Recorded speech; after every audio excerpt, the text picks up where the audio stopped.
और आने वाले समय में लोकसभा के चुनाव भी हैं। कल दिल्ली में हमारी मीटिंग हुई थी स्क्रीनिंग कमेटी की, तो सभी 25 सीटों पर हमने बहुत खुले माहौल में चर्चा करी और अच्छी चर्चा रही, सार्थक। सब लोगों से फीडबैक लिया, जो प्रदेश इलेक्शन कमेटी की रिपोर्ट्स थी वो, ऑब्जर्वर्स की रिपोर्ट, एआईसीसी के पर्यवेक्षक गए उनकी रिपोर्ट्स, और धरातल पर कार्यकर्ताओं की क्या भावना है उसके लिए सब नेताओं ने चर्चाएं करी और दौरे भी किए। तो सबके आधार पर हमने विश्लेषण किया है और सभी 25 सीटों पर एक अच्छा पैनल हम लोगों ने तैयार किया है। कई जगह एक नाम है, कहीं दो हैं, कहीं तीन नाम भी हैं, लेकिन अंतिम निर्णय जो होता है लोकसभा के टिकट वितरण का वो सेंट्रल इलेक्शन कमेटी करती है, सीईसी।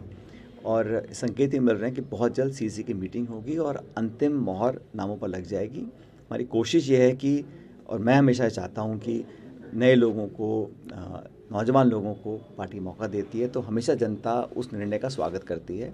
विधानसभा चुनाव में भी जहाँ जहाँ हम लोगों ने नया प्रयोग किया, नौजवानों को मौका दिया, जनता ने अधिकांश जगहों पर हमारे निर्णय को सही माना है और नौजवान लोगों को जिताकर विधानसभा भेजा है। लोकसभा में भी मैं चाहता हूँ, मेरी अपनी ये पार्टी से मैंने आग्रह भी किया है कि नए लोगों को, अच्छे लोगों को, साफ छवि के लोगों को मौका दें जो जनता में काम करते हैं, क्योंकि बड़ा चुनाव है, बहुत बड़ा क्षेत्र होता है, तो जो लोग लगातार जनसंपर्क करते आए हैं उन लोगों को पार्टी को मौका देना चाहिए। चुनाव लड़ना चाहिए, क्या लगता है आपको? नहीं, वो सारे प्रपोजल आए हैं हमारे पास और मैंने कहा ना, सब जगह पैनल तैयार किया गया है। हर जिले की, हर लोकसभा क्षेत्र की अलग परिस्थिति है और विधानसभा चुनाव अभी हुए हैं, तो उसका फीडबैक भी, आंकड़े भी हैं, तो वहाँ पे कहाँ कमी रह गई थी, किस क्षेत्र को साधना है भौगोलिक दृष्टि से, सामाजिक दृष्टि से, पॉलिटिकली, वो सब लंबी 3 घंटे चर्चा करी हम लोगों ने। और जो जो नाम भी आए हैं उस सब पर एक एक नाम पर चर्चा करने के बाद ही पैनल तैयार किया गया है और इसमें अंतिम मोहर कांग्रेस आलाकमान और सीईसी लगाएगी। और जैसे मैंने कहा, संकेत ये है कि हम चाह रहे हैं कि इस बार जल्दी हो जाए, क्योंकि लोगों को, कार्यकर्ताओं को और विशेष रूप से जो उम्मीदवार हैं उनको प्रचार के लिए पर्याप्त समय मिलना चाहिए। देखिए, लोकसभा का चुनाव देश का चुनाव है। इस चुनाव में पिछले 10 साल में जो बीजेपी ने अपनी सरकार चलाई है, एक पूर्ण बहुमत की सरकार है, कोई कोalition के पार्टनर्स का दबाव नहीं है, अपने मन से पार्टी और सरकार उन्होंने चलाई है। इस सरकार चलाने में 10 साल में प्रचार हुआ है, प्रोपेगेंडा हुआ है, बहुत सारी बातें कही गई हैं, बहुत सारी बातें बोली गई, लेकिन धरातल पर उनमें से कौन सी स्कीम्स कारगर साबित हुई हैं, जनता इसका आकलन कर रही है।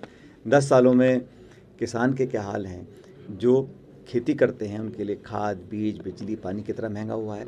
एमएसपी पर बार बार कहा गया, और देखिए स्वामीनाथन जी को भारत रत्न दिया, मैं स्वागत करता हूं उसका, लेकिन स्वामीनाथन जी ने क्या कहा था, उनकी जो रिपोर्ट है 10 साल में आज उस व्यक्ति की रिपोर्ट को हम लागू नहीं कर पाए हैं। 3 काले कानून बने, दबाव आया तो कानून विड्रॉ कर लिए। एमएसपी को एक अमली जामा पहनाने की बात की गई थी कि एमएसपी पर कानून बनना चाहिए, अभी तक केंद्र सरकार ने किया नहीं है। अभी फिर किसान आंदोलित हैं, लगातार चर्चा और वार्ता हो रही है, लेकिन ले दे के किसान वर्ग को बहुत कुछ हासिल नहीं हो पाए इन 10 सालों में, ये एक हकीकत है। नौजवानों के लिए रोज़गार की बात बीजेपी ने कहा कि 2 करोड़ प्रतिवर्ष रोज़गार पैदा करेंगे। अब वो कहते हैं साहब, नौकरी नहीं, हम रोज़गार की बात करते हैं, लोन दे रहे हैं, लेकिन आंकड़ा साफ दिखाता है कि आज़ाद भारत के इतिहास में जितनी बेरोज़गारी आज है इतनी कभी नहीं हुई। तो शिक्षित नौजवान लड़के लड़की आज रोज़गार के लिए त्राही त्राही भटक रहे हैं, उनका भविष्य अंधकार में उनको दिख रहा है, मन में असुरक्षा पैदा हो रही है।